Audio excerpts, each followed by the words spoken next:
Welcome to our family Ayurveda for life. पिछले video में मैंने फूड आइटम्स के बारे में बात की थी कि हमारी डाइट कैसी होनी चाहिए जिससे कि हमारे हेयर हेल्दी रह सके।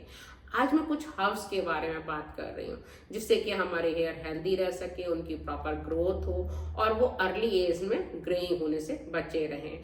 तो मैं सेंचुरी से चली आ रही उन हर्ब्स के बारे में आज बात कर रही हूँ जो हमारी दादी नानियाँ वगैरह सौयों सालों से चलाती थी। ये हमारे हेयर के लिए बहुत बेनिफिशियल है। एक स्टडी के अनुसार हर्ब्स हमारे स्कैल्प में ब्लड सर्कुलेशन को सुधारते हैं, जिससे एंजाइम्स 5 अल्फा रेडक्टेज का जो है वो सिक्रेशन कम हो जाता है और हमारे बाल कम डैमेज होते हैं। तो आप इन हर्ब्स को यूज कर सकते हैं। ये हर्ब्स एक्चुअली हमारी एंटी इन्फ्लेमेटरी प्रॉपर्टी होती है, इनमें एंटी माइक्रोबियल प्रॉपर्टी होती है, एंटीऑक्सीडेंट प्रॉपर्टी होती है। तो ये हमारे हेयर के लिए बहुत अच्छे रहते हैं। इनको अप्लाई करने से हम अपने बालों को सुधार सकते हैं। तो सबसे पहले हर्ब मैं कहूँगी एलोवेरा। ये हमारे स्कैल्प को नेचुरली मॉइस्चराइज करती है, इसमें भी एंटी इन्फ्लेमेटरी प्रॉपर्टी होती है। तो एलोवेरा का आप एक लीफ में से एक स्कूप, बड़ा स्कूप अगर आप जेल निकाल लें और उसे अच्छे से कोकोनट ऑयल में मैश करके डाल लें और उसे आप अपने स्कैल्प में लगाते हैं तो एक तो ये आपको नेचुरली मॉइस्चर देगा, आपके बाल शाइनी और लस्ट्रस मिलेंगे आपको। तो आप उसे लगा के और 1 घंटे बाद किसी माइल्ड टाइप के शैम्पू से आप उन बालों को धो लीजिए। इसके अलावा फिर हिबिस्कस यानी गुड़हल, तो गुड़हल के फूल और पत्तियां जो हैं वो हेयर ग्रोथ को स्टिमुलेट करती हैं, ये डैंड्रफ को कम करती हैं।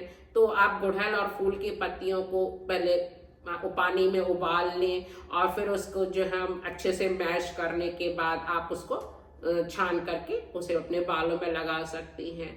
तो इससे भी आपके बाल काफ़ी अच्छे रहेंगे।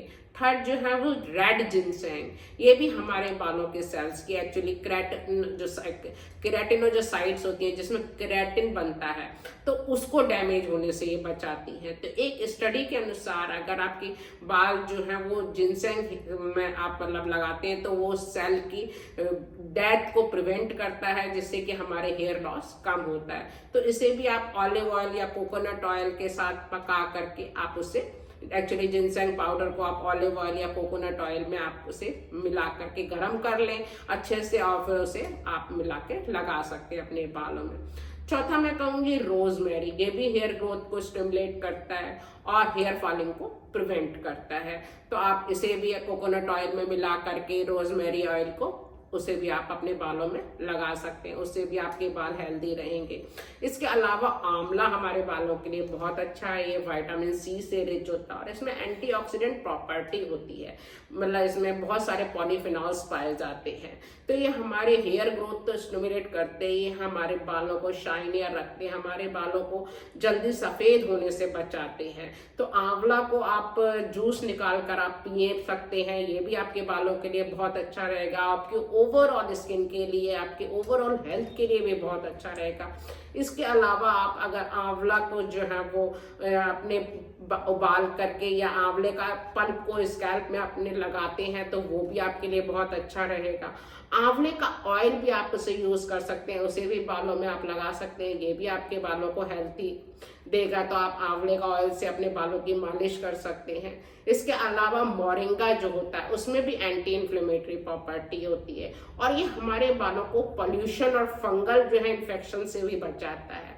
तो मोरिंगा की ऑयल भी आप जो है कोकोनट ऑयल में मिला करके लगा सकते हैं, नहीं तो मोरिंगा लीफ पाउडर आप ले सकते हैं और उसे कोकोनट ऑयल में पका करके उसे भी आप अपने बालों में अप्लाई कर सकते हैं, उससे भी आपको काफ़ी अच्छा रहेगा। इसके अलावा हिना मेहंदी जो है वो हमारे बालों के लिए बहुत अच्छी है। ये हमारे बालों को नेचुरली कलर तो देती ही है, हम लोग अक्सर जो है वो हेयर को कलर करने के लिए मेहंदी का यूज़ करते हैं, बट ये हेयर ग्रोथ को भी जो है वो बढ़ाती है, हमारे बालों को शाइनियर बनाती है। तो अगर बहुत ज़्यादा आपके बाल गिर रहे हैं तो मतलब एलोपेशिया सा हो रहा है, अगर आपके बालों में एक्सेसिव बाल हो रहे हैं तो उसके लिए हो सकता है कि आपका टेस्टोस्टेरोन हार्मोन का एक्सेसिव प्रोडक्शन हो रहा हो, जिससे कि डाईहाइड्रोटेस्टेरोन में जो कन्वर्ट हो जाता है और इससे जो है वो टेस्टोस्टेरोन हार्मोन की एक्सेस मात्रा की वजह से भी हमारे बाल झड़ने लगते हैं। तो उससे भी अगर ये मेहंदी जो हम लगाते हैं तो वो भी प्रिवेंट करती है। तो तो आप उसके लिए भी आप स्कैल्प में मेहंदी लगाएंगे तो वो आपके लिए अच्छा रहेगा।